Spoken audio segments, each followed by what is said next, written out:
Bem-vindos, amigos! Salve São Francisco de Assis, salve alma voluntária. Olá, Michael! Bem-vindo! Olha quem você chamou! Oi! Uau! São Francisco de Assis! Que lindo! Vai tirar até o capuchinho para você ver. Dá De tchau. crochê, hein? É chique. Michael, gostaria de ler uma apresentação que eu fiz de você, que eu acho que resume um pouco do que a gente vai falar.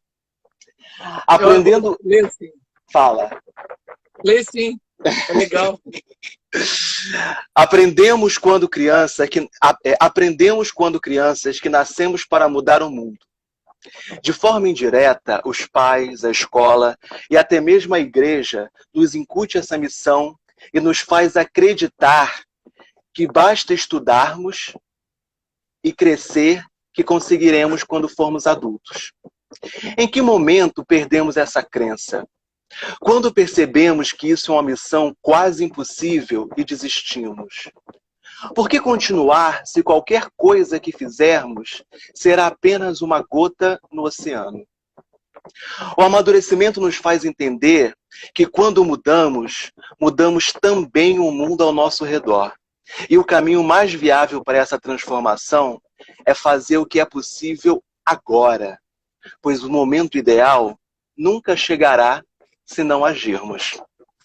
Se voluntariar uma causa pode ser um canal direto para reconhecer em si características fundamentais para se fazer mais feliz e, consequentemente, melhorar a vida das pessoas envolvidas. Para nos inspirar a mudar o nosso mundo, Michael Castro vai contar sua experiência de mais de 40 anos como voluntário social em diversas frentes de amparo, as várias possibilidades de engajamento e até seu envolvimento com artistas e personalidades em prol do auxílio de moradores de rua, crianças com doenças graves e famílias em situação de vulnerabilidade social. É isso mesmo? É quase isso tudo, mais um pouco. A gente Sem vai onde a gente é dúvida. chamado. As Tem mais um oportunidades pouco, aparecem, né? E a gente vai lá. São oportunidades que surgem o tempo todo. E se a gente estiver um pouco desperta, assim, acordado, não estiver muito distraído, a gente já percebe as oportunidades e a gente abraça. Me chamam para qualquer atividade, eu topo. Eu não sou aquele, vamos embora. Vamos lá para Gramacho? Vamos embora. Vamos... É porque eu gosto muito disso. É um aprendizado constante, é uma troca, um compartilhamento intenso. Quando a gente vai num trabalho voluntário, e a gente está aberto a ouvir, a gente recebe muitos ensinamentos, muitas aulas de pessoas que a gente acha que vai dar alguma coisa, e elas estão lá prontas a nos ensinar o que é vida, o que é aprendizado, o que é aproveitar aquilo que a gente nunca imaginou, ensinar coisas para mim que eu nunca... Detalhes de aprendizado, assim, pessoas que têm pouco recurso, elas sabem aproveitar no máximo esse recurso. E a gente geralmente desperdiça. Isso é um dos aprendizados. Todo aprendizado é a humildade, é a gratidão, é a fraternidade, é a solidariedade entre as pessoas que estão naquela linha de miserabilidade. É impressionante como elas se ajudam. É sempre de bom contar a história. Você falou, né, dessa história de uma gota no oceano, né? A gente fala, será que o que a gente faz é só uma gotinha? Levanta um pouquinho, abaixa um pouquinho a câmera para a gente ver mais seu rosto. Isso, assim, perfeito. Seu rosto não é muito bonito, não. E a gente fica imaginando que a gente não consegue fazer grandes coisas. Mas o ideal do voluntariado não é fazer grandes coisas. É fazer pequenas coisas. Pequenos detalhes, pequenos movimentos que ressoam até, às vezes, em grandes movimentos, O objetivo do voluntariado é ser realmente só uma gota no oceano. E tem uma historinha muito bonitinha que ilustra muito bem isso. Tinha uma garotinha na beira do mar, catando estrelas. O mar jogou milhões de estrelas do mar na beira da areia. E elas estavam todas secando ao sol. E uma garotinha de 5, 6 anos de idade, vendo aquilo, começou a pegar as estrelas do mar e jogar no mar uma a uma. E aí viu um senhor na praia, olhou assim para ela: o que você está fazendo, menina? Eu estou salvando as estrelas do mar, que elas estão morrendo secando ao sol. Mas aí o senhor falou para ela: menina, tem milhares de estrelas, você não vai conseguir, não vai fazer nenhuma diferença que você está fazendo. Aí ela falou: mas para essa que eu estou jogando, faz a diferença. E aí teve aquele momento, aquele silêncio sepulcral, quando a gente recebe essas bombas. E aí o senhor pensou, começou, ajoelhou, começou a pegar as estrelas do mar e jogar. Daqui a pouco chegou outra pessoa, mais outra e mais outra. Daqui a pouco eram centenas, milhares de pessoas jogando estrela do mar no mar. Daqui a pouco não ficou mais nenhum. Então, o que acontece nessa história? Essa história tem vários ensinamentos.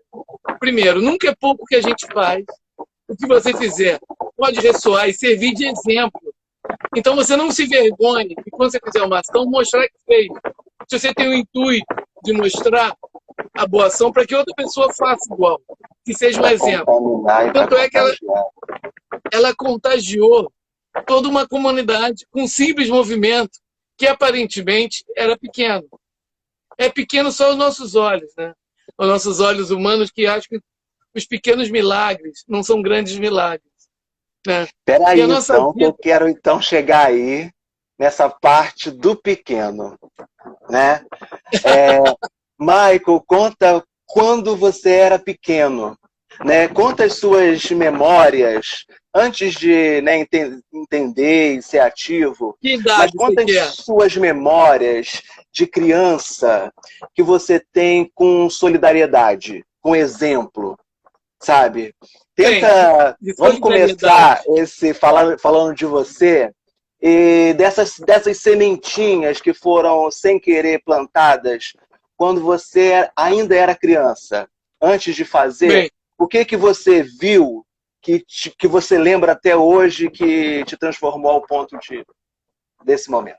Bem, eu tive um grande mestre espiritual, um grande mestre na vida, que me deu todo o ensinamento possível, e ele foi o maior exemplo de que conhecimento não é sabedoria. Ele era uma pessoa repleta de sabedoria, mas pouco ensinamento formal, porque nem primário fez completo, que era meu pai, senhor Francisco Arpino de Castro. Esse foi meu grande mestre, meu grande exemplo, foi a pessoa que me encaminhou para o entendimento da vida como ela é, nessas coisas simples. O que acontece?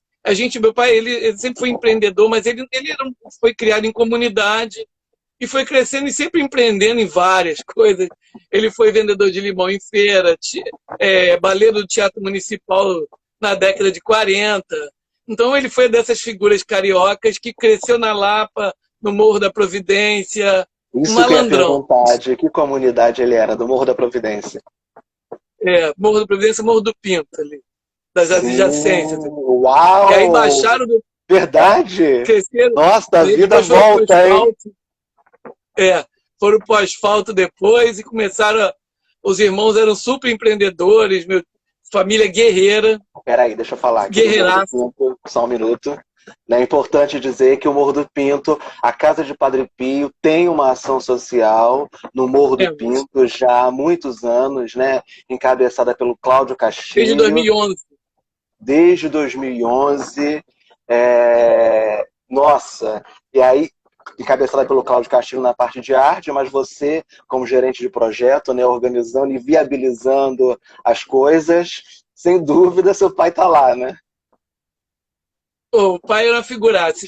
E um dos exemplos que eu tive com ele, sempre tive bons exemplos, ele tinha uma fazenda lá em Itaguaí muito grande, tinha 1 quilômetro por 4 quilômetros de tamanho, e era meu quintal, que eu andava aquilo tudo, e ele ajudava o entorno, né? Ele sempre ajudava as pessoas que iam lá buscar, ele dava frutas, ele dava alimentos, ele estava sempre ajudou também animais, chegou a ter 40 vira-latas na fazenda, que ele abrigava todos que apareciam por lá.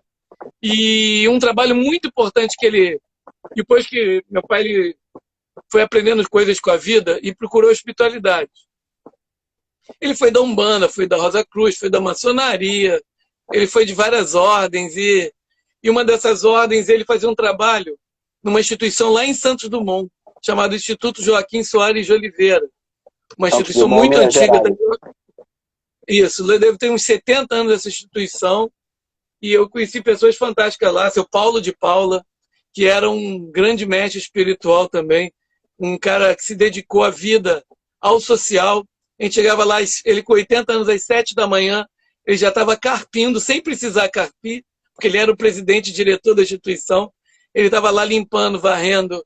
E essa instituição é um exemplo de instituição, porque ela trabalha com crianças do entorno de Santos Dumont ali, e prepara elas para a vida, dando profissão ainda.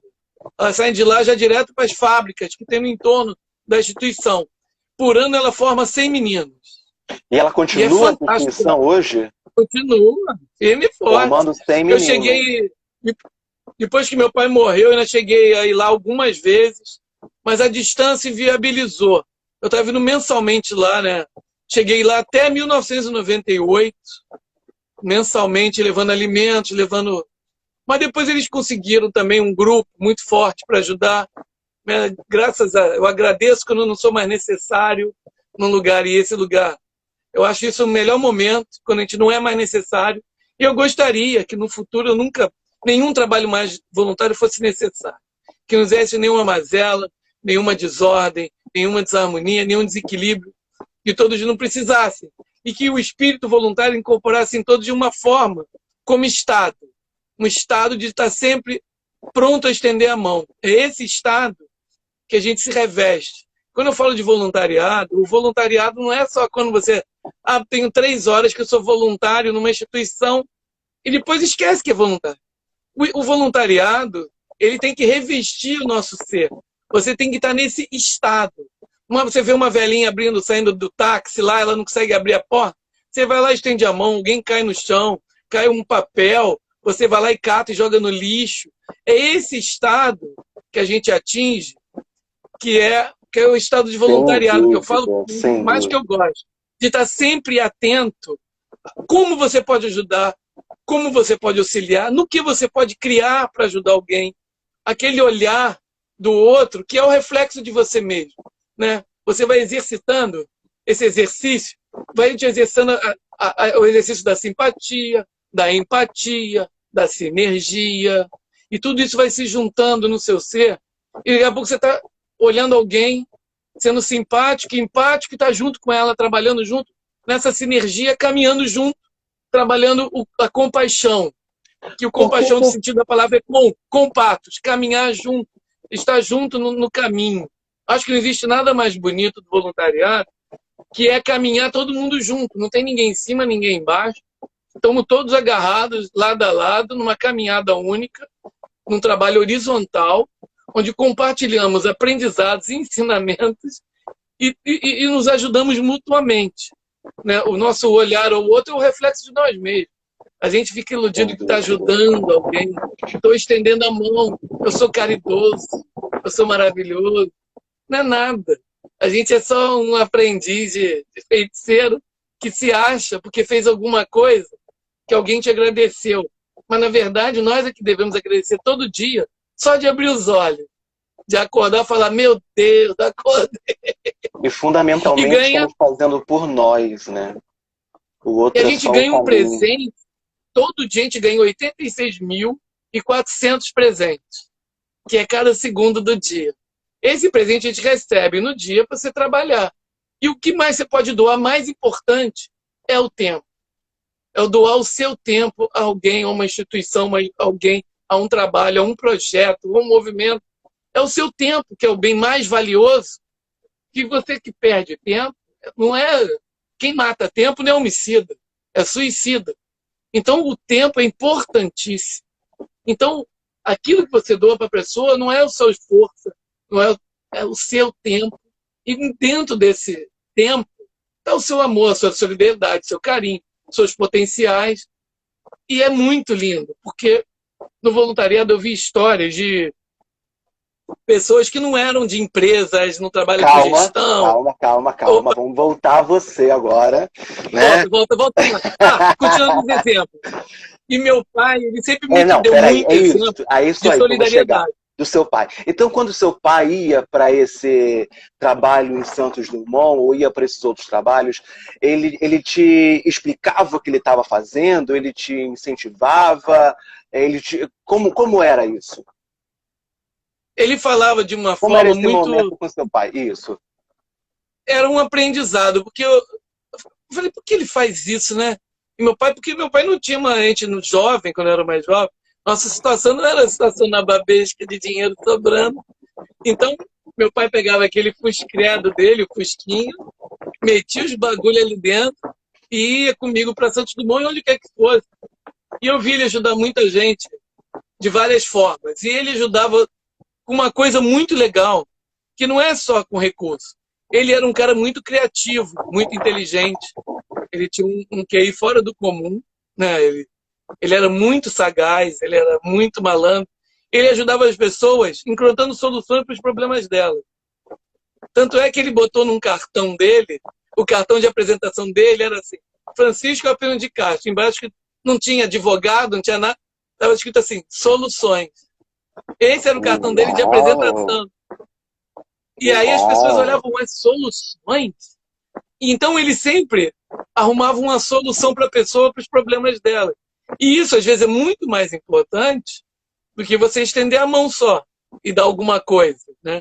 Ele ensinava a pessoa não só a sair do poço, mas como fazer a escada do poço, tirar a água do poço, aproveitar do poço, e o poço ser a fonte de renda dela. O que era outro problema para ela vira a fonte de renda. Então ele tinha uma visão Thundercat, que era muito além do alcance. Ele via longe demais. Falando que você fez o mesmo você está fazendo o mesmo com seu filho, né? É verdade. Sou testemunha, vendo ele para lá e para cá, vendo você fazer tudo isso. Que exemplo importante, né? Muito legal isso que ela falou. Todos nós, eu acho que te conhecemos, estávamos pensando isso. Como isso que você está contando da história do seu pai reflete em quem você quis ser, né? Porque você quis ser igual a ele. Né? E sem dúvida se superou, e sem dúvida está se superando e está se melhorando a cada dia, mas esse exemplo é muito forte ao ponto de você se ver no seu filho e falar, opa, eu quero mostrar para o meu filho aquilo que meu pai mostrava para mim. É verdade. É muito lindo. Porque fala. É uma herança que eu falo que é inalienável, indelevelmente marcada na minha alma para sempre, porque eu falo, a gente pode perder tudo, mas aquilo que a gente aprende, o conhecimento, ninguém tira. Pode tirar sua roupa, seu carro, sua casa, mas o seu aprendizado, ninguém tira. Então, estudem bastante. O voluntariado, a espiritualidade, qualquer coisa que a gente faça, o estudo é necessário. É importante a gente conhecer aquilo que a gente quer fazer. A gente fala, você voluntaria. Não, o voluntariado é um trabalho como outro qualquer, não remunerado em numerário, apenas isso. Mas é remunerado de tantas formas. Para os jovens, e principalmente, outro dia eu tive a oportunidade de ir num congresso de biomedicina e falar para centenas de jovens sobre voluntariado. E o que me comoveu, o que me fez feliz, foi que depois dessa pequena palestra que eu fiz lá, os jovens se sentiram contagiados e me procuraram para fazer alguns trabalhos. E alguns o fazem até hoje, independente de mim. Procuraram lá suas ONGs, suas instituições, me pediram orientação, como fazer, o que fazer. O jovem, ele tem esse poder criativo e ele só precisa ser incentivado, ele ser contagiado. Eu fiz uma palestra também no MOP. Deu exemplo. Cara, eu dei um exemplo, eu dei uma palestra no MOP para a pior turma que pode existir, que é pré-vestibulando, que não estão pensando em mais nada do que no Enem. A mente é um de antolho focado na prova do Enem. E aí, Maico, você vai falar para esses alunos sobre voluntariado. Eu falei, eles vão me odiar. E aí eu cheguei lá, falei, o que eu vou falar? Falei tudo que eu sinto, que eu penso, que eu sou. E no fim eles estavam rindo, fui criando aquela conexão, graças a Deus. E aí eu comecei a contar as histórias. Quando eu comecei a contar as histórias, foi que eles mais gostaram, que eles mais se conectaram. Teve aquele momento de conexão. Foi quando eles ouviram as histórias, principalmente com as crianças, né? Eles se identificaram. Eu nem contei histórias tenebrosas, não, eu contei histórias fofas. Porque o voluntariado que eu fiz, eu já trabalhei com mazelas que as pessoas têm um pouco de preconceito, de receio. Né? Peraí, vamos chegar aí. Trabalhar... Então, e você falou que deu essa palestra para os jovens que vão fazer vestibular, né? Foi nessa idade, foi nessa fase jovem, pré-vestibular, que você começou seu voluntariado, não foi? Que você foi... Ah, é? Então conta. Como é que foi esse start, esse início? Antes de eu entrar no científico, eu entrei no científico, eu estava no ginásio, não sei. Peraí, eu tinha 13 para 14 anos, já estava no científico. Antes. Não, científico foi 15, estava no ginásio ainda. A gente tinha um grupo de amigos, sempre teve aquele grupo mais maluco e sempre aquele grupo, né, que sempre buscou as coisas mais, como é que eu vou dizer, mais do espírito. E eu tinha uma amiga Zélia, você não conhece, mas você vai conhecer, que ela é da Casa de Padre Pio também, é minha amiga de infância. O Eduardo Paulista, um amigo meu lá de São Paulo, Marcelo Bizzi, está em São Paulo agora, ele fazia estudos do Evangelho, segundo o Espiritismo, em casa. E a gente foi convidado. A gente com 13, 14 anos, e começamos a fazer. Você era filho interessante. Único? Você tinha mais irmãos? Não, tenho 2 irmãos. Tenho uma irmã e um irmão. Mais novos ou mais velhos? Todos mais novos. Você é o mais velho. Sou primogênito. Ah, não, o Levi é mais velho, desculpa. Levi é mais velho. E aí... E o que eu estava falando? Até me perdi aqui. Que eles foram fazer o Evangelho do Lar na sua casa. Aí foi fazer o Evangelho segundo o Espiritismo, estudar aquelas 1017 perguntas e tal. E aí a gente começou a estudar. E a gente começou a perceber que logo na capa do livro tem uma dica. Né? Que é aquela dica, conhece a dica? Fora da caridade não há salvação. Tem isso logo no preâmbulo do livro, lá na primeira capa, na segunda capa. A gente começou a pensar sobre isso. E surgiu a oportunidade de a gente fazer um trabalho com crianças lá no Bezerra de Menezes, no Estácio, na Rua Maia Lacerda, com as crianças que eram do Morro do São Carlos. Crianças um pouco mais jovens, que a gente era criança também. Mas então a gente teve essa oportunidade de se doar, tomando conta, conversando. Acho que você caiu, hein? Não, tô aqui. Eu vou continuar falando? Tô interessadíssimo. E aí a gente foi fazer esse trabalho. E aí levamos aquela famosa picada do voluntariado. Fomos contagiados. Fomos, mas como foi essa primeira vez? Como é que foi? O que você lembra assim, dessa primeira vez? Eu lembro da cara das crianças me olhando curiosas. Quem é esse cara? Quem é esse garoto que veio aqui? Quem é essa menina? A curiosidade, a falta de confiança no primeiro momento, né? É aquela coisa, até criar. Uma coisa importante de voluntariado, que eu falo sempre, que eu falei já, é conexão.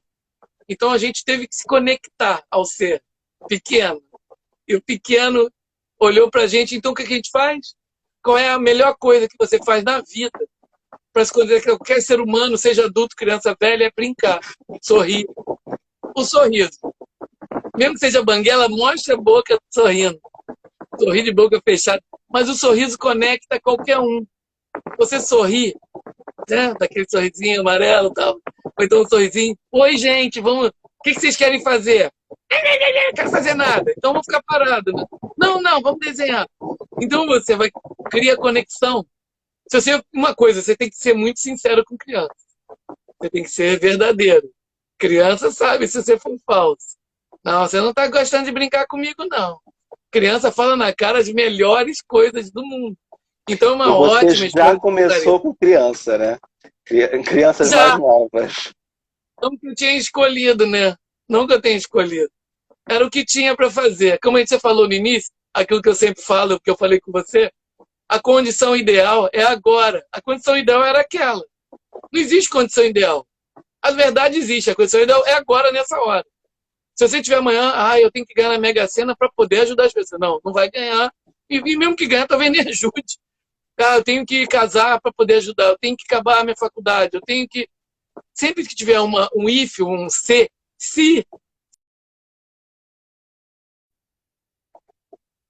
E o que é possível agora, do jeito que né, o melhor que for agora. Tem que fazer agora. Porque o momento é agora. O passado já se foi, e o presente é agora, e o futuro não existe. Né? Você voltou. Tem um desenho que eu adoro, que tem o mestre Ogway, que é o mestre do Kung Fu Panda. E ele dá uma ênfase sobre o presente, e fala, o passado já se foi, o presente não existe. O presente se chama presente porque é um presente. E o Kung Fu Panda fica olhando aquele mestre Ogway, porque ele ficava muito preocupado em quem ele foi ou quem que ele queria ser. Não se preocupava com quem ele era. Porque um panda, aquele desenho é muito legal. Como é que um panda vai fazer Kung Fu? Sendo gordo, pesado, engraçado. Então esse filme, Kung Fu Panda, traz vários paradigmas e vários ensinamentos a serem dados e paradigmas a serem quebrados.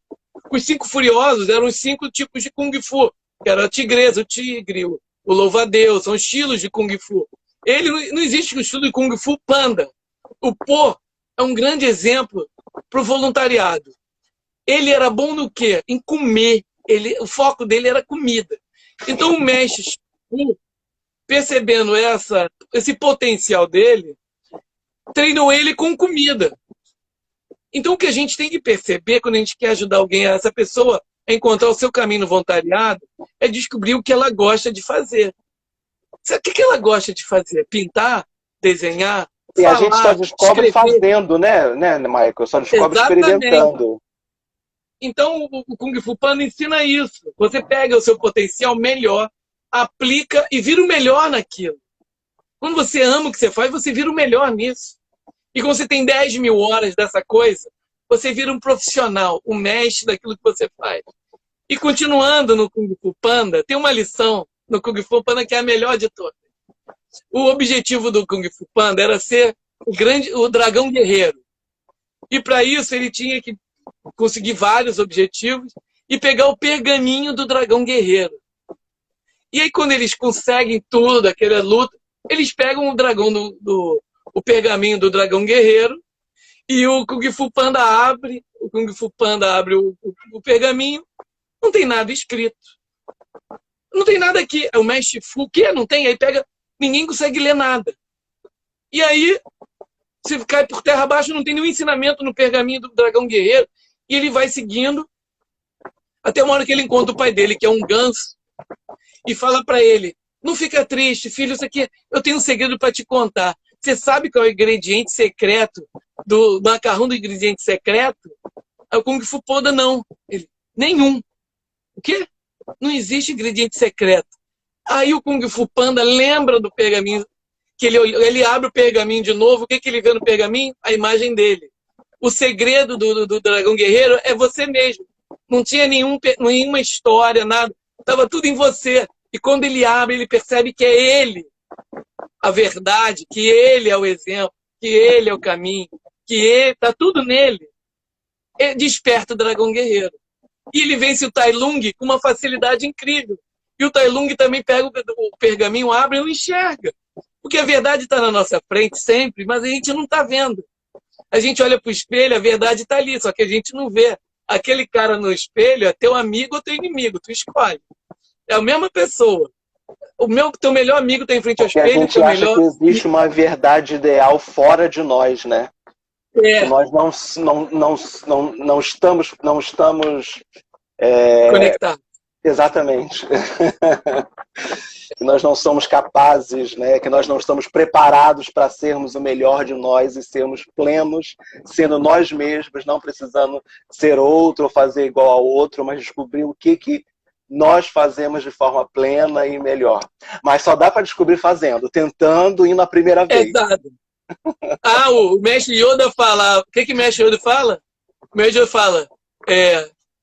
fazer ou não fazer, tentativa não existe. Não existe tentativa.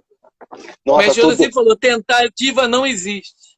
Renata Ou faz Vico ou está falando, que lindo, que filme lindo, faz. grandes ensinamentos. Eu tô doido para ver, se agora eu vou ver Kung Fu Panda, nossa, com outros olhares. Vou chamar meu Ah, tem vários. sobrinho, juntar minhas Tudo, crianças. tem tudo. Olha, eu vou te falar. Todos os desenhos eu vejo filosofia. Sem dúvida, Naquele Relâmpago sem McQueen, dúvida. o Relâmpago McQueen, ele começa o filme se achando o máximo, um egoísmo exacerbado, não tinha amigos. Ele não tinha amigo, não tinha nada, era um egoísmo imenso. Eu vou resumir muito. E aí acontece um acidente, ele vai parar em Radiator Springs e fica lá, sem poder sair. E lá ele começa a conhecer o Doc. Ele achava que ninguém tinha mais nada a ensinar ele. O Doc ensinou ele a correr na areia.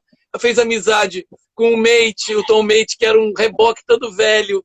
E aí ele começou a perceber que todo mundo tinha algo a ensinar ele e todo mundo se portar com ele. E quando ele voltou às corridas, ele já voltou diferente. Ele voltou muito bom, mas voltou sem um egoísmo. Tanto é que o número 1 tem um acidente e aí ele vai lá e socorre. Ele perde a corrida, mas no fundo ele achou que ganhou a corrida.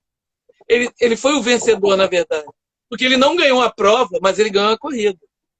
Você entendeu a Claro, diferença? Às claro, vezes sem dúvida nenhuma. a gente perde a batalha, mas a gente ganha a guerra. Sem Então, dúvida. tem um desenho Porque a também nossa muito legal. batalha não é com os outros, é com nós mesmos, né? É a gente ser Tem um melhor que Clarence. nós mesmos. A gente pode ser feliz com um pouco. Tem um Clarence de um desenho que fala assim, tinha uma brincadeira, ele queria brincar, ninguém deixava. Gente, eu quero brincar, mas você é ruim, mas eu quero perder. Ele queria só estar junto. Eu quero perder, é muito legal, cara. Que é isso aí? Uma pergunta que Uma pergunta? quem tiver pergunta, amigos, coloca nessa caixinha com a interrogaçãozinha que tem aqui embaixo, que fica mais fácil todo mundo ver e a gente Quer que eu leia a consegue pergunta ou você perguntar. lê? Eu vou ler para você. Michael, você acha que uma das facetas do voluntariado é também se desprender resultados pré-estabelecidos? Então, você acha mais que uma das Totalmente. facetas do voluntariado é também se desprender de resultados pré-estabelecidos? Glória, isso está perguntando. Olha, dependendo da instituição, às vezes resultados são esperados. Mas eu gosto muito disso, de se desprender dos resultados. Eu sou muito dessa maneira. Os resultados, eu acho, o resultado melhor de todos é o autoconhecimento. Esse, para mim, é o resultado final de qualquer trabalho voluntariado, é o autoconhecimento. E, às vezes, distribuindo 1 milhão de quentinhas. Eu acredito que o autoconhecimento é o caminho para a felicidade. Sempre. E, às vezes, distribuir 1 milhão de quentinhas, distribuir não sei o que, 1 milhão de cobertores. Isso é legal? Muito legal. Mas será que você se autoconheceu? Será que esse é o objetivo pré-estabelecido que a gente quer? Ou é o pré-estabelecido pelos outros só? A gente quer mostrar que fez muito bem, distribuindo. Eu acho muito legal. Porque a gente precisa de dar esses exemplos para contagiar, para as pessoas começarem a participar. Mas o pré-estabelecido, para mim, pelo exemplo, eu não sou dono da verdade, nem quero ser, mas para mim, até hoje, o resultado que eu espero é que eu me conheça cada vez mais, para que eu possa conhecer também o outro. Porque o outro é um reflexo meu. Não tem essa separação que a gente vive querendo, a gente vive em dicotomia, né? A gente vive essa dualidade. A gente tende a não ser uno porque a gente vive na dicotomia. A dualidade é uma realidade para a gente. Então, para a gente ser uno, para a gente estar inteiro, íntegro, o tempo todo é uma dificuldade hercúlea. Você está atento o tempo todo, orar e vigiar o tempo. É difícil, gente. Então, eu erro muito. Eu tenho até uma frase muito legal que eu gosto. Eu falo, quem muito faz, muito erra. Quem pouco faz, pouco erra. E quem não faz nada, não erra. E quem não erra, às vezes é promovido. É por isso que eu sou promovido, às vezes. Eu erro muito. Michael, e depois dessa primeira vez, eu sei que nesses 40 anos você passou por todas, ou quase todas, ou até aquelas que não existiam nas áreas de voluntariado. É verdade. Conta um pouquinho essas áreas que você passou, assim, como foi esse caminho, quais foram esses lugares que você transitou, Tá. e um pouquinho de histórias de cada lugar desse, das diferenças de trabalho nesses vários locais. Vou dar minhas percepções, é claro. Bem, Claro. um dos trabalhos que eu tive um aprendizado grande foi tipo franciscano, Francisco de Assis também teve. Foi trabalhar com ranceniano, que as pessoas conhecem como leprosos. Pessoas, né? Vou te dizer que num primeiro momento eu falei, gente, será que isso não pega? Não sei, será que isso é complicado?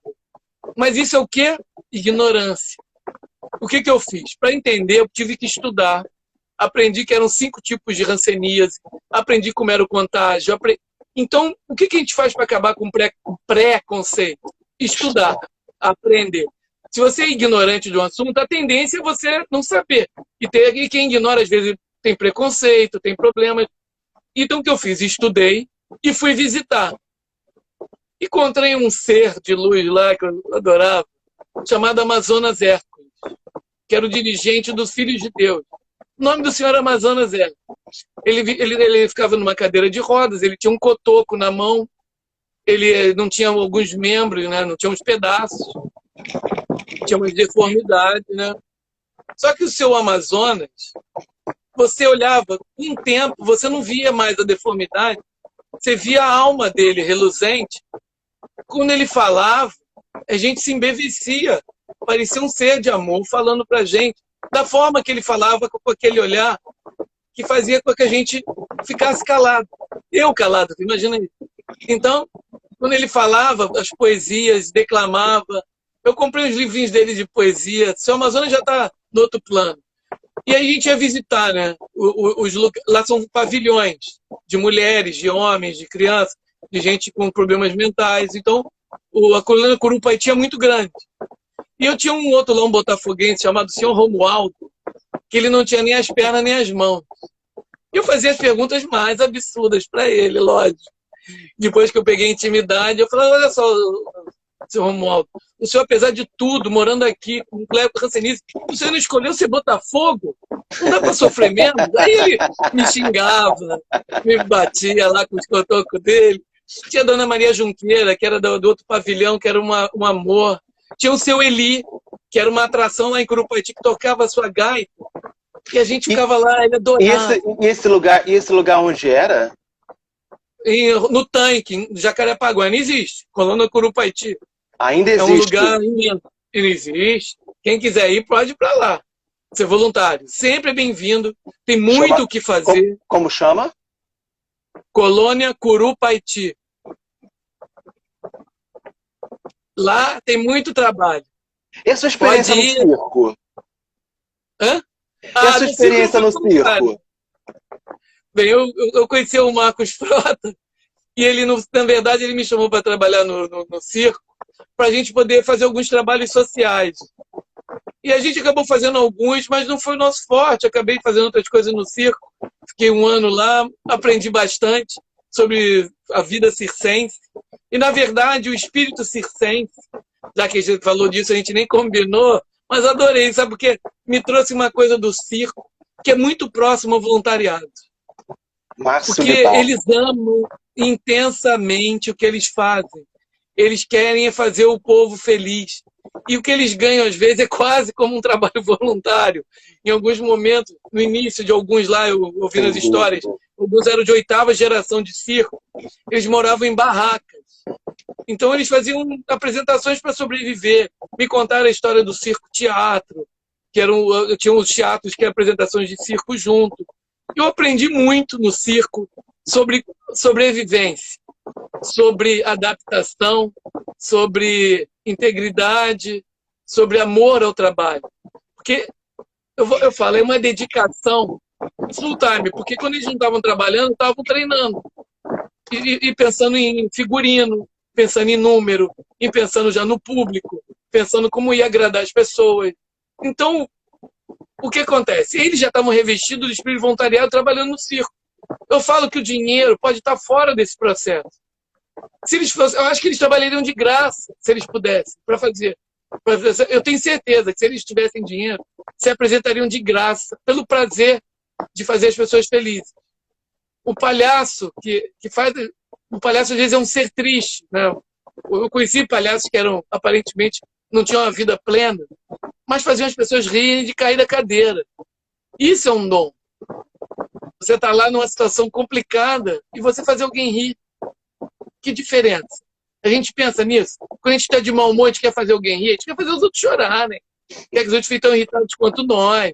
Quer que a gente pisa no pé. Isso é um aprendizado. Então, quando a gente estiver irritado, pensa que você é um palhaço. E quando alguém me chamar de palhaço, eu adoro. Porque eu sei que a vida de palhaço é dura, é complicada, é difícil. Eles têm que pensar em roupa, em número, e não podem se machucar, tem que fazer o outro rir. Imagina um palhaço que não fizer ninguém rir. Para ele é o fim de carreira. E, né? O palhaço, ele é feliz porque ele ri do próprio erro, né? Toda piada dele, ele tá rindo de si mesmo. Ele consegue rir de si mesmo, do seu próprio erro. Isso é uma sabedoria. Eu até brinco. Você sabe que eu inventei aquele mesh, né? O Swami cagando e andando na varanda. Você sabe que eu inventei esse mesh. Tem uma frase do Swami cagando e andando na varanda. Que ele publica pensamentos na internet. Uma das frases dele é assim: se você não rir de si mesmo, você vai dar esse trabalho para os outros. Sem dúvida. Então, e, Michael, como é lá na casa Ronald McDonald's? Que eu sei que tem muitos anos que você é voluntário lá também. 25. Nossa. Vou fazer bandas de prata. Nossa. A casa Ronald foi eu fazia um trabalho voluntário em outro lugar, na Ramatiz. Eu fazia um trabalho na Ramatiz que a gente fazia assistência às instituições e às famílias. Explica o que é o Ramatiz para as pessoas. Porque ele estava fora do Rio de Janeiro. Conta mais um pouco. Eu fui ser voluntário na Ramatiz. Na verdade, fui na Ramatiz buscando um trabalho voluntário e acabei ficando lá como médium, fazendo várias coisas lá, trabalhando em vários setores da casa. Foi também uma grande escola de luz. E lá a gente é uma casa universalista aqui na Sociedade na Tijuca, é uma casa universalista no Rio de Janeiro. Na Tijuca. Fala de Jesus, Kardec e Ramatiz. É uma casa muito tradicional, muito antiga, e ela é conhecida por ser muito cheia, né? Às quintas-feiras, se não me engano, é o dia do passe, e tem fila na rua. Ela é Chegou a ter 7 mil pessoas. Muito conhecida e muito disputada. E você trabalhou lá... Chegou a ter mais de 7 mil pessoas para tomar passe em um dia. Nossa! Para quem não sabe, né, eu sou ator, trabalhei muito tempo e a gente fazia muitos espetáculos, lembranças de outras vidas, que era um espetáculo que a gente fazia ali no América. Você lembra do Teatro América? Eu lembro. No Clube América. Teatro América. E quinta-feira chegar na Tijuca era impossível, porque o Ramatiz era sempre muito lotado. Então você trabalhou lá, conta de lá. Durante bastante tempo. No setor de... Eu tinha duas coisas que eu fazia lá, que era o setor de distribuição de alimentos para instituições e famílias, né, com cadastramento, entrevista, e tinha um grupo franciscano, que era o meu xodó, que era um grupo que eu levava pessoas para conhecer orfanatos, asilos, creches e comunidade. Eram de 2 a 4 vezes por mês, e eu levava grandes grupos de 20 até 50 pessoas para visitar esses lugares, levando doações, trabalho voluntário, e dar passe, e fazer várias coisas. Nossa, tanta coisa que a gente fazia. E esse grupo franciscano foi um grande aprendizado também. E era um trabalho diferente, porque a gente estava sempre acolhendo muita gente nova, muita gente que buscava visitar. Eu lembro, porque as pessoas não estavam muito bem, e tem muito aquela coisa da permuta, né? Eu vou fazer o bem para ver se eu recebo o bem. Eu falo, gente, essa equação não funciona. Sensacional. Faz o bem para fazer o bem. Esquece, não vai ter troco, não vai ter reembolso. Sensacional falar isso. Você faz porque você tem que fazer, não faz por permuta. Não, eu vou dar essa cesta básica, o Papai do Céu vai me dar um... Não vai. Se você fizer pensando nisso, já perdeu. Porque o nosso objetivo é trabalhar a nós, principalmente. Isso eu vou falar sempre. Todo o trabalho que você faz, qualquer movimento, você tem que estar se observando. Porque você é o instrumento. Não se acha melhor, não se acha superior. O porque nós não somos. A gente vai tomar muita lição de morador de rua se for nessa vibe. Porque eles estão atentos. Os idosos na cama são acamados, mas estão acordados. As crianças podem ter câncer, mas elas são inteligentes demais. A criança pode ter síndrome de Down, mas ela sente seu amor. Então não adianta enganar ninguém. Vai lá e simplesmente faz. É só isso. Não precisa pensar em troca, em permuta, em resultado. Não tem resultado pré-estabelecido. Vai lá e faz. Se alguém te cobrar alguma coisa, pode deixar cobrar. Você vai fazer o que você consegue, o que dá para você nesse momento. Ah, você só deu 10 quentinhas? É melhor que uma. Você podia ter dado 100, mas eu dei 10, não dei uma. Não deixa que o outro te desestimule. Você seja aquela pessoa que joga a primeira estrela do mar, aquela primeira pessoa a estender a mão, a primeira pessoa a pegar o lixo do chão, mesmo tendo depois um show de Rock in Rio lotado, você ser o único a pegar um lixo, mas seja. Quem sabe do lado te olha e fala, esse maluco é legal, vou pegar. Daqui a pouco tem mais malucos igual você.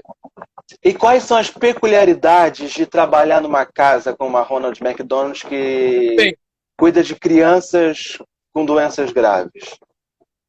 Elas todas têm câncer, algum tipo de neoplasia ou leucemias, e um tipo de neoplasia que são os cânceres, em geral.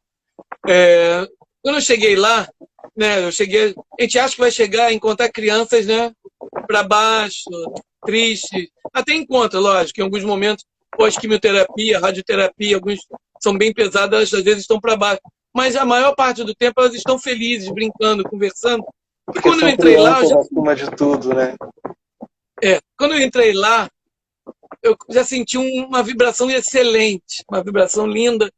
E ao mesmo tempo, porque eu fui lá para levar alimentos, na verdade, porque eu fui convocado por um amigo para ajudar lá que estava precisando preencher a despensa. Aí eu enchi meu carro, botei 300 quilos de alimento no meu carro e fui para lá, me encaminhei para lá e fui conhecer. Porque sempre que eu ia levar alimento em algum lugar, eu fazia questão de conhecer. Quando eu conheci em 96, foi em 96, acho que eu plantei a primeira vez, em 96. Sônia Neves, me apaixonei de cara. Eu tenho que escrever um livro. Aí eu me apaixonei. E aí fiquei lá, não saí mais. E fiz vínculo. Por quê? Essa lembrança, qual foi essa lembrança desse primeiro dia, desse primeiro momento que fez você ficar 25 anos? É a lembrança principal emocional, somada à cognitiva, mas principalmente emocional. As crianças me olharam com um olhar de quem queria que eu ficasse. Elas, não vai embora não, tio, fica aqui, brinca com a gente. Eu era jovem, e as crianças gostam de voluntário jovem, né? Eu era bem mais jovem, e eu era muito cheio de vitalidade, eu era mais elétrico do que agora, você pode imaginar, né? Nossa, não consigo. Mas o emocional foi muito forte, e aquilo que mexe com o coração, né? Olha só, o que é importante? Só registra aquilo que nos emociona, o que não nos emociona. Importante. Aquilo foi importante por quê? O que é importante? É quando a gente importa algo para dentro do coração. Isso é importante. Você importou aquela emoção para dentro do seu coração. Isso é o importante. Aquilo que você transporta para dentro de você. Você importou aquilo. Eu não quero mais exportar. Eu só exporto amor de volta. Mas sempre importou para mim. Então aquilo foi importante. Então o que é importante está importado aqui dentro. Dentro do coração. E daqui não sai mais. É indelével. Essa emoção ficou. E daí eu amei várias crianças profundamente como se fossem meus filhos. Meu primeiro amor, lá eu brinco assim, foi Edmar, uma lourinha linda, que ela, quando me via, ela só queria ficar no meu colo. A gente brincava muito, eu brincava de boneca pra caramba, adorava. Aí a gente botava o nome nas bonecas. E elas me ensinaram uma coisa. Eu resgatei muito o meu lado feminino. Foi lindo isso também. Eu trazer o meu lado feminino para fora, né? Porque o voluntariado também faz esse resgate do feminino sagrado. Porque você tinha uma história de militar, não é isso? Eu sou um oficial da reserva de material bélico. Uau! Cuidado de botar o feminino para fora. Mas é tudo aprendizado, né, cara? E Nossa, eu nunca fui um cara também tão tosco assim. Lá, já fui bem tosco, lógico. Mas isso do resgate do feminino foi muito importante também. Porque a gente já tinha isso. Se eu gostava de voluntariado, essa minha lado yin era muito forte. Era yang e yin ao mesmo tempo. Então eu alimentava. O importante é que eu continuo alimentando os dois. O yin e yang meu são muito bem alimentados. Essas duas dualidades, essas duas naturezas minhas. Isso.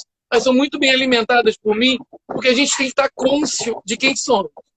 Então vamos manter essas energias alimentadas para não entrar em desequilíbrio. Se for muito yang, equilíbrio, muito yin, desequilíbrio.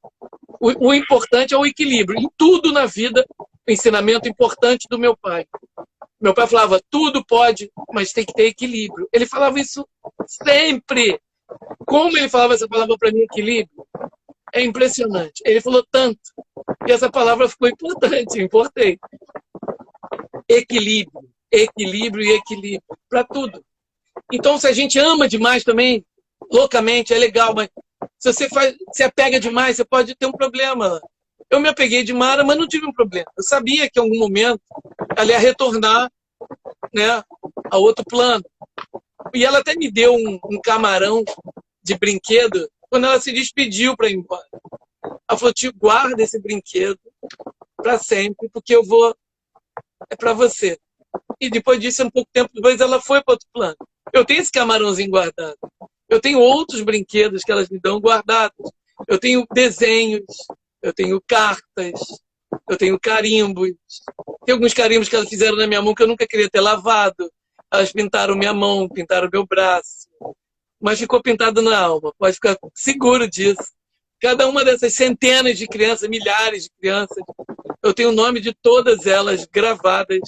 Edmara, Gilcilene, Ladiane, Cristóvão, todos.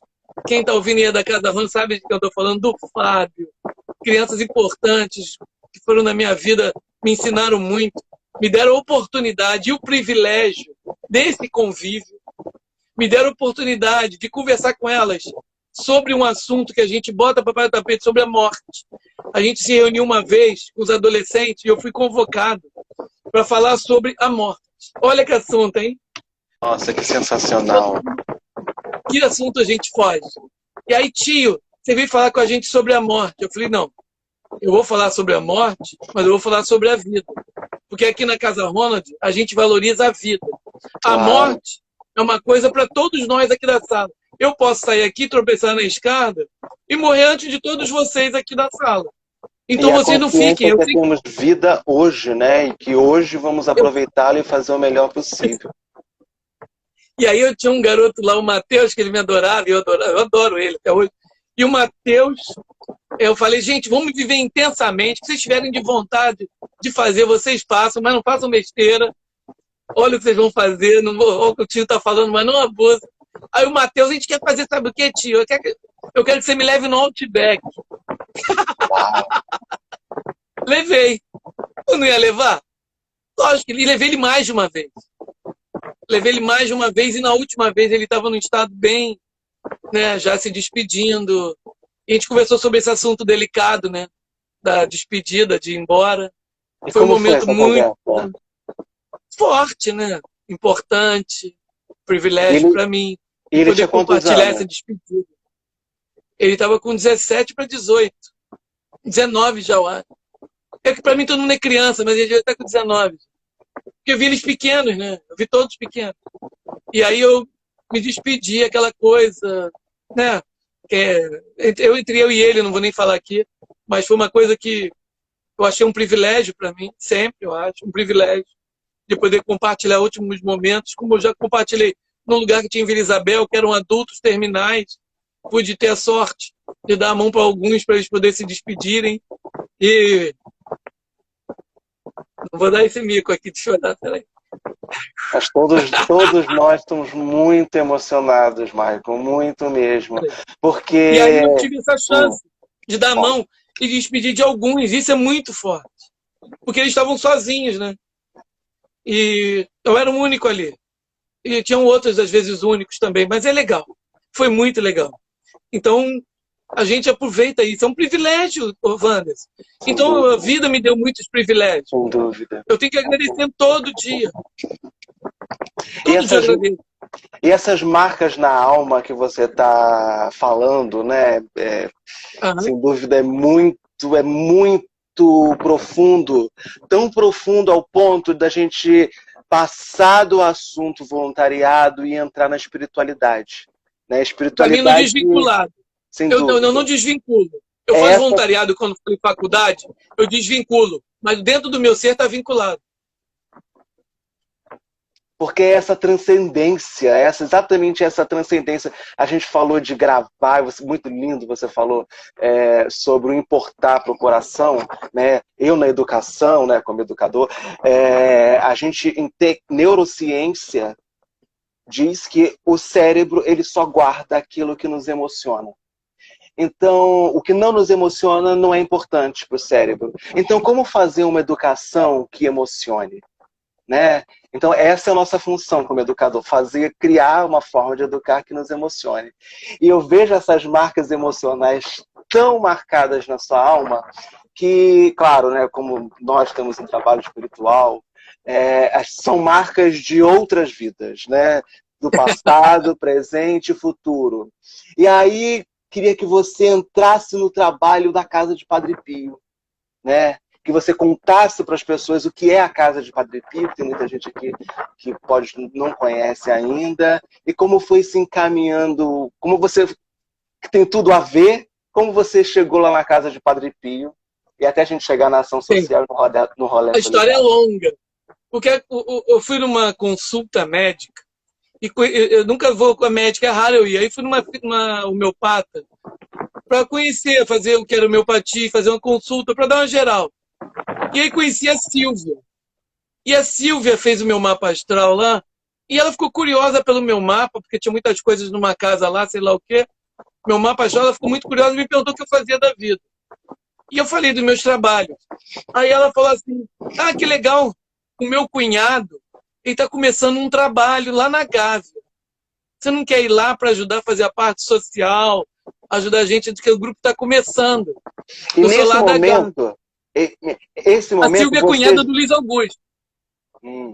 Nesse momento, você já trabalhava há muitos anos com o social. E outras coisas. Isso. A Casa de E aí ela Padre viu que eu Pio, já para quem não fazia. conhece, já fez 25 anos agora?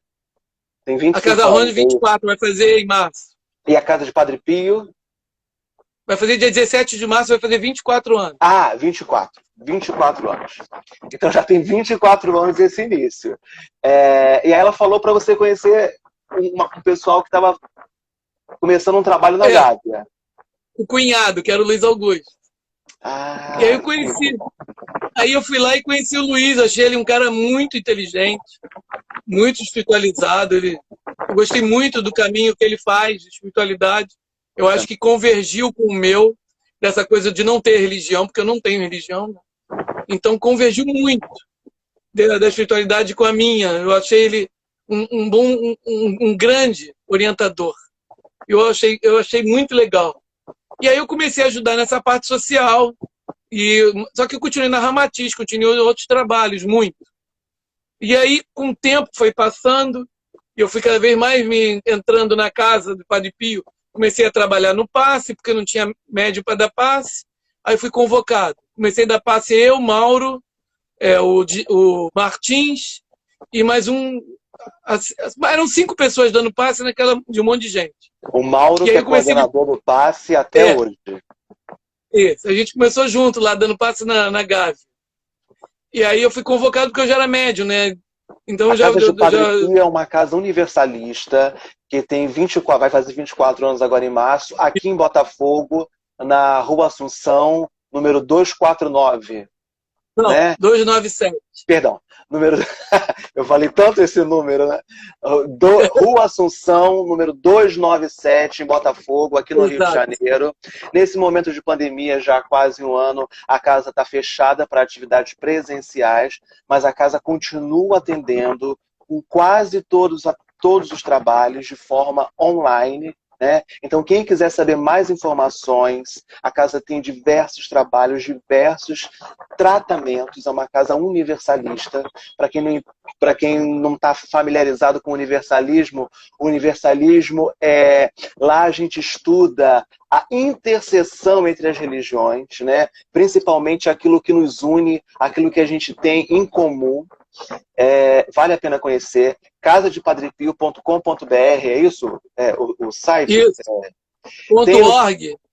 casadepadrepio.org.br. casadepadrepio.org.br.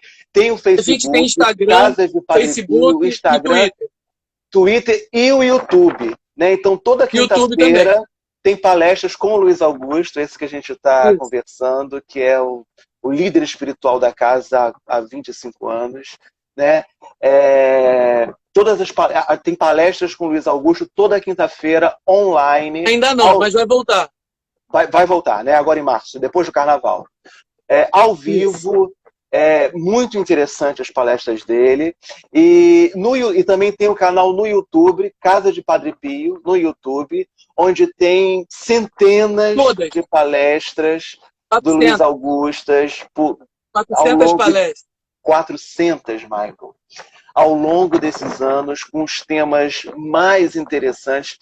Eu estava falando aqui, já vou deixar você falar, eu estava falando com a Andrelina na semana passada. Quem não viu a live de semana passada, Alimentando a Alma. Eu vi. Com a culinarista Andrelina Costa, também uma das trabalhadoras da Casa de Padre Pio, como a gente. A gente estava conversando que o primeiro dia que eu fui na Casa de Padre Pio tem 10 anos já, Michael. Tem 10 anos que... Caramba, já? Tem 10 anos que eu frequento a casa e 6 que eu trabalho. É muito tempo. E a primeira vez que eu fui na Casa de Padre Pio, eu vi uma palestra do Luiz Augusto fazendo uma comparação entre as entidades da Umbanda, do Candomblé, com a mitologia greco-romana, com os deuses de outras religiões, meu Deus do céu, eu achei aquilo tão fantástico, tão inovador, eu nunca tinha visto esse comparativo. Eu falei, meu Deus, como a gente está atrasado, né? Como a gente tem coisas em comuns, a gente não se percebe. E a última coisa que eu gostaria de falar sobre a Andrelina é que na live da semana passada ela falou de todos os voluntários que ajudou ela, que trabalhou com ela esses anos todos. Esqueceu de falar umas pessoas que eu gostaria de falar, dessas pessoas que nós conhecemos e que foi tão importante no trabalho da Casa de Padre Pio, porque a cantina, aquele lugar de acolhimento, é tão importante, tão fundamental, né, Michael?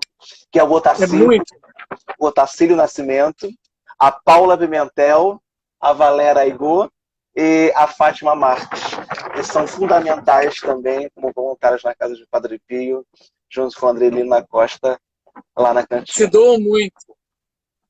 A gente tem na casa centenas de voluntários até. E uma coisa que você falou da casa, que você esqueceu, que a ação social não parou na pandemia. Fala sobre isso. A gente atendeu as famílias integralmente. A gente distribuiu durante a pandemia agora. Eu tinha feito a contabilidade de 1.000 cestas básicas. Só que agora já ultrapassamos a pandemia, continua o isolamento. E nesse período que a casa é fechada, a gente distribuiu 1.200 cestas básicas. Com a casa fechada. Nossa. A gente não parou um momento. Distribuímos mais de 1.500 cobertores. A gente fez um trabalho, graças a vocês que estão sempre contribuindo, a gente não parou e não vamos parar a parte social, a não ser que nos parem. E a parte social, ela movimenta conforme a demanda, né? Porque eu sei que além da comida, além dos travesseiros, tem leite especial quando é necessário, tem remédio, tem campanha. Gente, quem puder, quem quiser se engajar na ação social da Casa de Padre Pio ou conhecer um pouco mais, tio Michael no Instagram, tá aqui marcado, né? Ele tá marcado aqui, Michael Castro. Ou Casa de Padre Pio, também no Instagram, também no Facebook. Quem tiver alguma doação que não está procurando um lugar não sabe onde doar, mas está procurando um lugar onde vá doar de forma E dou dica, hein? correta. Dou dica de vários lugares, dependendo do que for a doação. Porque cada lugar tem uma demanda. Nem tudo serve para Casa de Padre Pio, nem tudo serve para Casa Rona, nem tudo serve para Morada da Esperança. Tem milhões de demandas. Perfeito. E aí, voltando, você chegou lá na Gávea e conheceu o Luiz Augusto e, assim como todos, se encantou por aquilo que ele estava demonstrando. E aí? Pelo ideal, né? O ideal é o mesmo. E a gente, na Gávea, teve uma hora que a gente não conseguiu mais ficar lá, em 2001. Ficamos um período reunidos no Teatro Cândido Mendes, fazendo palestras em auditório. Era na casa da Ângela, na Gávea, né? Isso, lá da Gávea. Da Ângela, a gente precisa falar da Ângela. Piratininga 135. Ângela é também voluntária na Casa de Padre Pio. Ela faz um trabalho fantástico com a massagem espiritual, né? A história da massagem espiritual, que é um dos trabalhos da Casa de Padre Pio também, né?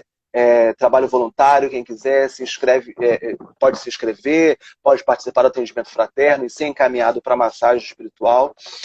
Quando eu conheci a massagem espiritual, fiquei encantado, porque é um trabalho espiritual, mas com toque, né? E o toque humano é muito importante, até para ativar a nossa espiritualidade. É sensacional.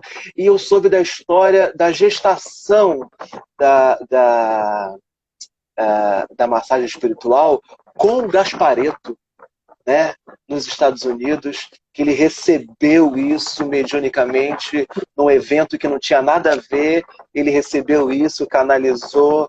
É uma história fantástica. Eu conheci a massagem pela Maria Lúcia Sauer. Uhum. Você conheceu a Maria Lúcia Sauer? Conheço. Mas conta essa história. Ela já sabe que ela já está no plano superior. Eu conheci. Ela já está em outro plano. Conta da massagem. Eu conheci a massagem com a Maria. Eu conheci a massagem com ela. Eu até fiz curso com ela de massagem espiritual, com a Maria Lúcia Sauer, na casa de Padre Pio. É mesmo. E há muitos anos atrás. Continua com esse trabalho, né, na casa de Padre Pio e nessa casa na Gávea, na rua Piratininga. Eu acho que lá é às quartas, uma vez por mês. Isso. Não sei se tem mantido. Mas não sei se está mantendo com essa pandemia. Mas quem quiser saber informações para agora ou para depois, massagem espiritual, pode entrar também no site da Casa de Padre Pio, que tem essas informações. E aí você entrou na Casa de Padre Pio e está há 24 anos. Conta um pouco dos trabalhos que você desenvolveu nesse período. Bem, a gente começou fazendo ação social, fazendo trabalho similar ao Grupo Franciscano da Ramatiz, que eram fazer visitas a instituições. Depois a gente começou a fazer um trabalho mais formal na Casa de Repouso Irmã Sheila. A gente começou a ajudar muito lá. A gente fez até um andar lá, a gente equipou com camas hospitalares. Era um asilo que retirava pessoas de rua, que moravam na rua, eles botavam lá abrigados, totalmente gratuito, um trabalho gratuito para todo mundo. A gente começou a ajudar lá, ajudamos lá por, vamos ver, de mais ou menos de 99, 98, até mais ou menos 2006, 2005. E essa forma de ajuda como era? De todos os tipos. Financeira, recursos, alimentos. A Casa de Padre Pio arrecadava recursos e doava nesse lugar. Uhum. E visitava, eram todos os tipos de recursos. Uhum. E ajudamos até na parte estrutural de documentação, trouxemos dinheiro do exterior, foram vários momentos, muitos trabalhos. Casa de Repouso em Manchela, isso na Rua Antônio Vieira, 472, no bairro da Luz, lá em Nova Iguaçu. A gente fez um trabalho lá por muitos anos. Eu já fazia trabalho voluntário lá antes de conhecer a Casa de Padre Pio, na verdade. Eu já fazia um trabalho lá muito anterior à casa. Mas aí, quando a casa entrou, é lógico que eu fiz pela casa. E aí, a gente, de um tempo, depois a gente resolveu fazer um trabalho social na casa. A Casa de Padre Pio resolveu que tinha que ser o trabalho social na Casa de Padre Pio. A gente começou a cadastrar famílias e a fazer vários movimentos com as famílias. E há anos atrás, quando a gente tinha menos trabalhos na casa, a gente comportava mais atividades sociais na casa. Então, essas famílias elas tiveram curso de informática, curso de bijuteria, curso de origami, curso de artes, curso de reaproveitamento de material com Cláudio Castilho. A gente teve curso de cabeleireiro. A gente teve muitos cursos dando emprego para essas famílias e depois, com a Helena Monteiro, que era voluntária de recursos humanos, ela conseguia botar essas pessoas profissionalmente em empregos.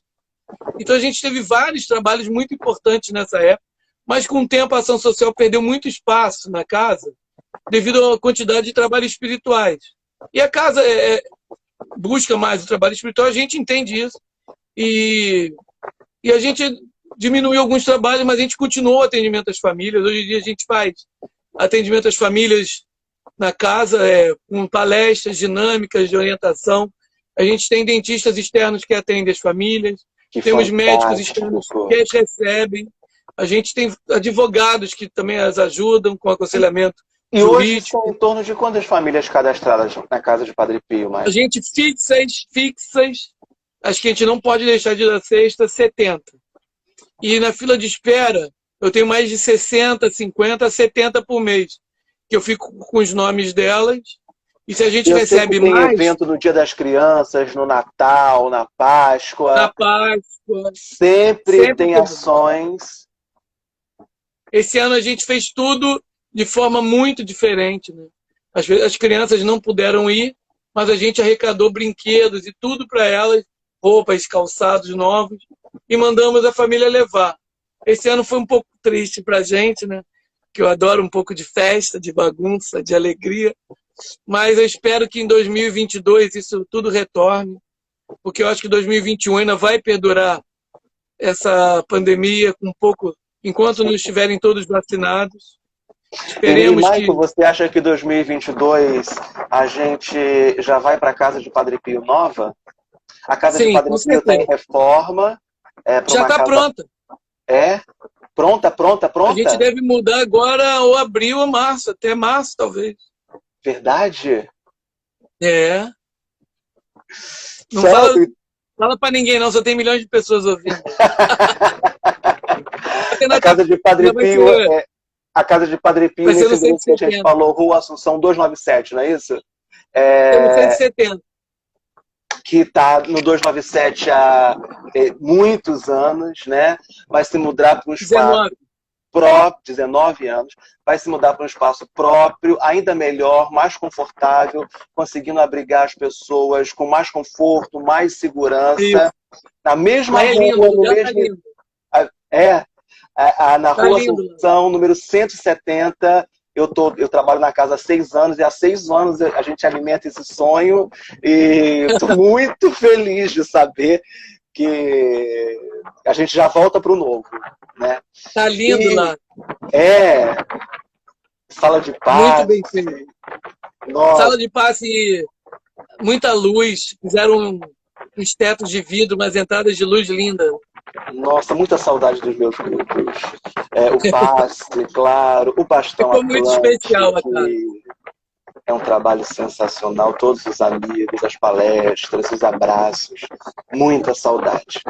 E, Michael, eu te falei, 1h30 de live, hein? Pois é, eu estava aqui, amedrontado, achando que o Instagram ia derrubar a gente, mas não derrubou. Então, pra Ninguém nos derruba! Tem uma música do Yogananda, você conhece? Ninguém pode me abater, quem vai me ferir. Conhece essa música? Amém, não. Conhece essa música? Não. Depois eu vou te mandar. Manda. Marcita Aires chegando aqui. Essa é a nossa cigana feiticeira, tudo ao mesmo maravilhosa. Quem não viu, Marcita Aires está aqui, tem uma live especial com ela, Curando a Alma, onde Marcita Aires fala sobre Theta Healing. Muito interessante, muito interessante. Quem não viu, vale a pena assistir. Na casa de Padre Pio também tem Theta Healing. Eu não sabia.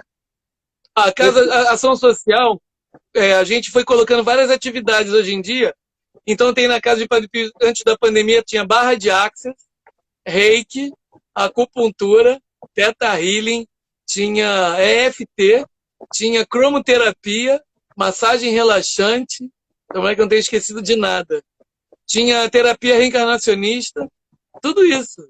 Quase psicologia. Sensacional. A casa era um shopping center da espiritualidade. E o que a Eu gente não- faz?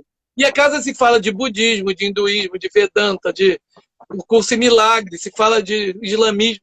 O que a casa de Padre Pio tem de muito bom? Você sabe o que é o fio de Ariadne? Não. Sabe o que é o fio de Ariadne? Você lembra do labirinto, que o cara ficou perdido lá? Ariadne botou um fio para ele sair do labirinto. Então, esse fio de Ariadne que a gente está puxando, para a gente sair desse labirinto, que todo mundo... como é que pode juntar todas essas todas essas cosmogonias, todas essas religiões num lugar só? Porque é tudo a mesma coisa, gente. A diferença só está em nós, né? Então, a Sem gente tem puxado esse fio de Ariadne para a gente sair desse labirinto. A gente está saindo do desse labirinto. Minotauro. Sem dúvida. O Olha, Minotauro ficou lá largado. me ofereço para voluntariar na quiromancia, né? Quiromancia é o estudo, são os vários estudos que envolvem a leitura das mãos, né, das linhas, do formato das mãos, que fala não só pela personalidade, não só da personalidade, mas das tendências que a gente traz das nossas vidas, dos nossos antepassados. Me lembra? Preciso ver sua mão. Das nossas vidas, dos nossos antepassados e quais são exatamente por causa disso, quais são as tendências para o presente, passado e futuro. Nas linhas das nossas mãos, Michael, ficam gravados, literalmente, quais emoções nos marcaram. Então, quando eu olhar a sua mão, eu vou dizer detalhe, a gente, né, vê detalhe por detalhe quais foram as datas, quais foram os eventos que foram mais importantes na sua vida e como isso influencia no seu futuro. Você falou 24 anos. Que legal, hein? Sabia que não tinha um centauro que se chamava Quiron? Não tinha um centauro que se chamava Quiron? Essa é a história, o curador ferido. Quiron é o curador ferido. Que o Quiron era um centauro importante, eu lembrei aqui. Exatamente, o curador ferido. Você falou 24 anos da casa de Padre Pio. Eu comecei meu estudo de quiromancia aos 16 anos.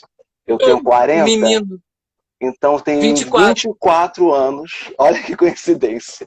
Você é um garoto de 24, 40 anos. Essa missão. Eu na minha e Padre Pio na dele. E há 10 anos atrás nos encontramos. E assim estamos trabalhando juntos. Todos juntos. A casa de Padre Pio é uma casa de reencontro de almas. Com certeza. A gente já teve bons momentos juntos, lembra? Não tenho a menor dúvida, Michael. Vivemos muito. A gente exercitando nossa espiritualidade na Mangueira, foi lindo. Sem dúvida! Eu vou postar aqui no Instagram. Tem uma foto sensacional, eu e Michael lindo. No meio da quadra da Mangueira, aproveitando tudo e mais um pouco. E um dos A gente ficou na mesa da presidência, ficamos com todo mundo em volta, foi uma maravilha. E eu falei com a Andrelina aqui na live passada que no próximo carnaval vai ser imperdível e a gente vai fazer o bloco Os Filhos do Padre Pio e vamos sair todos pelas ruas de Botafogo. Eu topo. Michael, para encerrar essa sua trajetória voluntária, eu queria que você falasse do rolê solidário. Deixasse essa mensagem para as pessoas, porque eu acho que o rolê solidário ele resume muito o momento atual, né? Muito a necessidade da urgência do momento atual e aquilo que a gente falou desde o início, que não tem hora para fazer, né? A hora é agora. Como surgiu o rolê? Como surgiu o rolê? O rolê não surgiu como rolê. Ele tinha um grupo de amigos da Pelada, subóbito, que resolveram fazer trabalhos sociais e fizeram um grupo chamado Nação Solidária, que eram todos flamenguistas.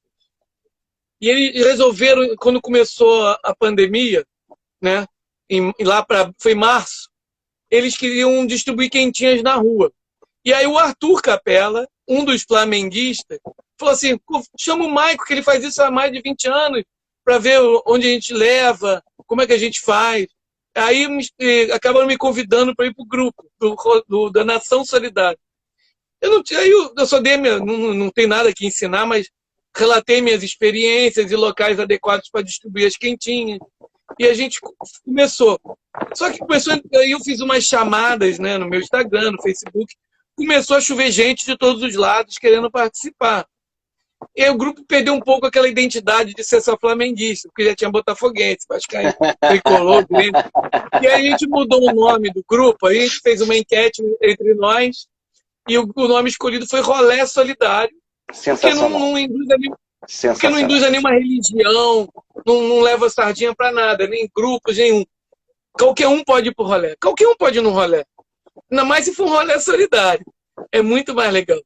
E aí, o rolé solidário hoje reúne, tem médicos, bombeiros, policiais, delegados, tem de tudo no grupo. Cozinheiras, igual a Andrelina. Tem eu, que não sei nem o que eu sou, mas tem de tudo no grupo. Tudo. É um grupo Então, heterogêneo. explica o que é o rolé solidário. O rolé solidário é um grupo de pessoas... heterogêneo com um objetivo homogêneo, que é ajudar as pessoas em situação de rua. Chegamos a distribuir num dia só 800 quentinhas, mas hoje em dia isso aí se diluiu em dias. Então tem grupo indo segunda, terça, quarta e quinta. E hoje é um grupo... A Tatiana acabou de me falar que hoje vai levar também. Então a semana toda o rolê atuou com seus grupos. E tem a Márcia, que ela é muito empreendedora nisso, ela reuniu pessoas para fazer. Tem a Prover, que dá quentinha pra gente. Tem um grupo do Meyer que faz quentinha pra gente. Tem a Cozinha Solidária do Morro Azul, que faz quentinha pra gente. Quero muito. Tem a Andréia, que é médica, que tira um dia do seu consultório para fazer quentinha. Então, tem várias pessoas que se reuniram no mesmo propósito. Aquilo que eu falei, contagiou. Teve gente que tinha maior preconceito com o morador de rua do grupo, que hoje em dia é a maior arrueira. A Tatiana, a Márcia, falou: Michael, a gente vai fazer as quentinhas, mas a gente não vai nunca. Elas nunca quiseram ir. Eu convidei, eu acho que umas 8.000 vezes. Falei: vai com a gente, vai com a gente, vai com a gente. Você sabe aquela coisa igual criança? Isso funciona. Me dá. Eu falei: vai com a gente, vamos com a gente. Não vou ter medo. Não vou. Hoje em dia, a Márcia vai até sozinha. Ela distribuiu sozinha em Ipanema, feijão. A Tatiana foi sozinha. As duas tinham medo de morador de rua. Hoje em dia elas abraçam, conversam, quase querem morar com morador de rua. Mas nesses dias, né, quase todos os dias que vocês estão na rua, tem lugares específicos? Imagino que tenham pessoas que já esperam por essa quentinha toda noite. Tem um percurso que a gente... Tem lugares que a gente vai muito, que é Marechal Câmara, ali na Defensoria, em frente ao MAN, na Vivo Rio, tem Augusto Severo, tem a Cinelândia e a Candelária. Esses pontos a gente vai muito, né? E tem outros pontos também, atrás da Oi, ali na Rua do Senado, tem Calógeras. Então, o centro deve ter, pelo levantamento do ano passado, no Rio de Janeiro, existem 15.000 moradores de rua. Ali no centro, deve ter em torno dos seus 2.000 a 3.000 moradores de rua, que a gente consegue visualizar. Porque eu também não sei todos os pontos, são muitos pontos. E hoje em dia, o que eles chamam de ocupação, as casas que eles invadem, tem muita gente que saiu da rua e mora nessas ocupações. Então, às vezes, pegando quentinha na rua, não há só morador de rua. Há pessoas que moram em ocupações e tem pessoas que vão para a rua só para comer. Porque elas estão em suas casas sem comida, em suas comunidades. Então, elas vão com as suas crianças, a família inteira para a rua, vão lá e pegam quentinha, às vezes pedem mais uma para poder levar para casa para alguém que ficou em casa. Então, a quentinha, aquela estrela do mar que parece que não serve de nada, tirou muita gente da fome. Ah, você não vai tirar, vai matar a fome de todo mundo. Mas uma fome eu tirei. 2 fomes a gente tirou. Então, é um trabalho de formiga, que não é o ideal, não é o melhor de todos, mas é o que a gente pode fazer. E a gente estava falando aqui na live Alimentando a Alma, que se você não pode dar 1.000 quentinhas ou 100 quentinhas, ou não tem o tempo para fazer, ou não está sobrando dinheiro, faz um bolo. Faz um bolo, corta em alguns pedaços e leva na rua, né? leva no rolê solidário. Precisa ter carro para ir com vocês? Como é? Olha, o ideal, sim. Se a pessoa não tiver carro, ela tem que combinar com a gente no ponto de encontro e entrar num carro. Perfeito. O ideal é que tenha, mas tem muita gente que não tem, lógico. Mas olha só, para ajudar o rolê, você não precisa nem ir. Você pode Isso, fala. simplesmente fazer as suas quentinhas em casa. Olha só, vamos dizer os modos de ajudar o rolê. Um modo, fazer as quentinhas em casa e nos chamar para buscar para a gente distribuir ou você levar ao nosso local, que é o ideal. 2, comprando insumos, comprando arroz, feijão, carne, frango e doando para a gente. 3, comprando descartáveis, garfo, quentinha, tudo para a gente acondicionar as quentinhas. Outra maneira de ajudar é o financeiro. Entra lá no Rolé, manda um direct lá na página Rolé Solidário, que a gente dá as contas de contribuição. @Rolé Então, Solidário no Instagram. Você pode ajudar. No Facebook também, Isso, Rolé sem Solidário. levantar de casa. Você pode ajudar simplesmente fazendo um Pix. Fácil. Você pode ajudar fazendo um Pix. Agora está na moda, né? Faz um Pix. Então, o Pix conta uma salva. história pra gente, Michael, dessas pessoas, ou de algumas pessoas, que você comumente encontra na rua. Nossa, tem vários. Teve um que é Márcia, ajudou muito. O seu Vinícius, que ele é artista plástico, faz as telas com uma técnica de pontilhismo e as telas ficam lindas. Não tem nenhuma aqui à mão porque eu já pendurei na parede. Eu tenho um quadro aqui. Ele usa a técnica de pontilhismo. A Márcia e um grupo conseguiram retirar ele da rua, ele está morando num quartinho. Então ele não está mais na rua. Eu conheci um outro rapaz, esse também foi muito interessante. Olha que história. Eu parei o carro ali na Lapa, eu tenho imóveis num prédio ali, né? Eu tenho uns apartamentos num prédio ali na Lapa. Aí eu fui lá ver uma obra num dos meus imóveis e encontrei um guardador desesperado chorando de carro. Eu falei, cara, o que houve? Ele falou, minha mãe tá no hospital, não sei o quê. Eu tenho que ir pra lá. Eu falei, você tem talão? Não. Cara, você tem R$10. Eu falei, cara, sabe o que eu fiz? Eu fui maluco, dei R$50 pro cara. Eu falei, toma 50 e saiu correndo. Aí ele foi embora. Aí um dia eu tô distribuindo quentinha na noite. Eu encontro o Douglas. Falei, você não é o guardador? Ele, eu sou. Eu falei, tá fazendo na rua? Cara, eu tô sem casa, tô sem nada. Mas a minha situação tá muito ruim. E aí eu conversando com ele, eu falei, cara, eu sei que a gente ajudou de alguma forma. Ele tá morando ali na Rua Taylor, também num quartinho. Eu dei para ele uma televisão, dei um forninho, dei umas roupas, dei um monte de coisinha para ele ocupar a casa, ele com a mulher. Então é mais um que a gente tirou da rua. A Márcia tirou o seu Vinícius. Então, a Tatiana também está vendo outra pessoa para ajudar. Então a gente está conseguindo fazer movimentos além de dar comida.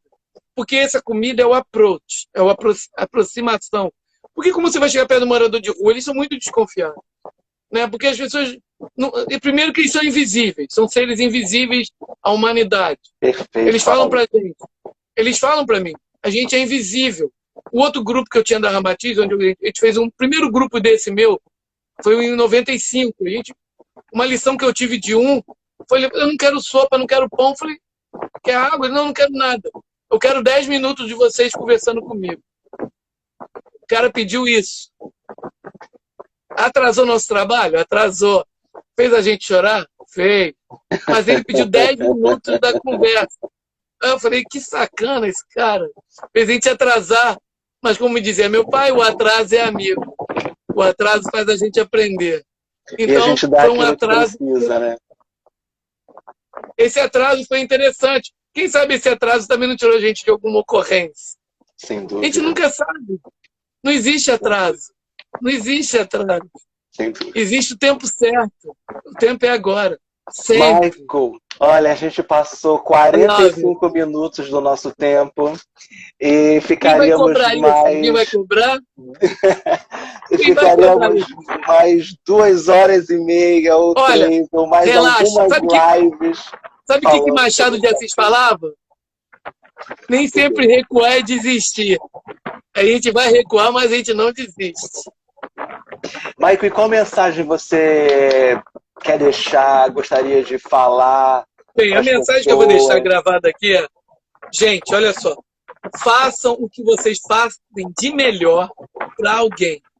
Seja qualquer pessoa, seu vizinho, seu porteiro, seu morador de rua, seu chaveiro, seu balconista, seu chefe. A gente pode ajudar todo mundo de qualquer forma. Até as pessoas que vocês menos imaginam, às vezes estão precisando de uma palavra nossa. As pessoas às vezes são tão ricas, que elas são pobres às vezes de uma amizade, de um carinho, de um amor. Tem gente que se isola, né? E há pessoas que são pobres também, que também se isolam. É o ser humano. A gente tem que ajudar o ser humano. O ser humano é importantíssimo, sempre. E eu quero perguntar para vocês já deixaram sua pegada solidária na Terra? Vamos meditar sobre isso? Vamos ver se a gente já deixou nossa pegada solidária nesse planetazinho azul? Que a gente deixe nessa pegada solidária. Que a gente seja importante para alguém, que alguém tenha nos importado para dentro dela. Porque ser importante não é ser famoso. Ser importante é ser importado para dentro da alma. Tem gente que é famosa e não é importante para a gente. Muitos anônimos são importantes. Sejamos anônimos importantes, né? É isso que eu vou deixar de mensagem, cara. Porque vamos fazer se vocês esperam fazer alguma coisa, se vocês querem um resultado diferente, é melhor fazer alguma coisa diferente. Se você fizer sempre a mesma coisa, o resultado vai ser o mesmo. Então, faz alguma coisa diferente, você vai ter um resultado novinho olhando a sua vida. E o que eu falo para vocês é: amem só, façam com amor. Simples, é aquilo bem piegas mesmo, bem antigo. Mas aquela coisa que a gente... Vamos ler a poesia do Rumi sobre amor e amem intensamente. Só isso. Só isso, né, mano? Fala mais o quê? Michael, caramba! Tamo junto. 2 horas de live. Haja bateria! Gratidão, gratidão, gratidão, gratidão. Obrigado, tio. Gratidão por todos, pelos que estão aqui, pelos que já não estão mais Obrigado aqui. por ter ficado pelos 2 que horas aí. passaram e pelos que ainda vão passar, por você e por todas as pessoas de luz que você carrega junto com você, se iluminando cada vez mais. E eu sei que você não faz... Eu sei que São Francisco de Assis, cada vez mais, junto com nós. Eu sei que você, fazendo o que você faz com muito amor, com muita verdade. E é essa verdade que faz você fazer cada vez mais e ser, principalmente, cada vez mais feliz. E a gente que está aqui do outro lado, que vê o que está acontecendo, vê a sua trajetória como espectador, é muito bonito ver a herança que você deixa para os seus filhos, né? Para o seu filho. Sem dúvida, é o mais precioso e o mais famoso que você está fazendo. Michael, obrigado. Tamo junto.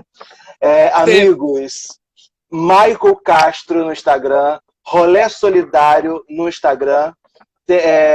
Casa de Padre Pio. Casa de Padre Pio, né? No Instagram, no Facebook, no YouTube. E no Instagram, no Facebook, no YouTube, Alma Curiosa Demais. Vocês podem pesquisar lá, tem lives muito interessantes. Se vocês estão me percebendo, por que esse cara está com esse chapéu aí no meio dentro de casa? Vestindo a Alma, fala sobre o chapéu. Tem Curando a Alma, falando sobre Theta Healing. Tem Alma Astrológica, que fala sobre as tendências para esse ano de 2021 que a gente está entrando. Muitas lives sobre autoconhecimento e, principalmente, juntando força para nos fazermos melhor e transformar o mundo ao nosso redor para melhor também. Obrigado, Michael. Obrigado, amigos. Obrigado. Até logo. Tchau. Até logo. Tamo junto. Beijo. Tchau.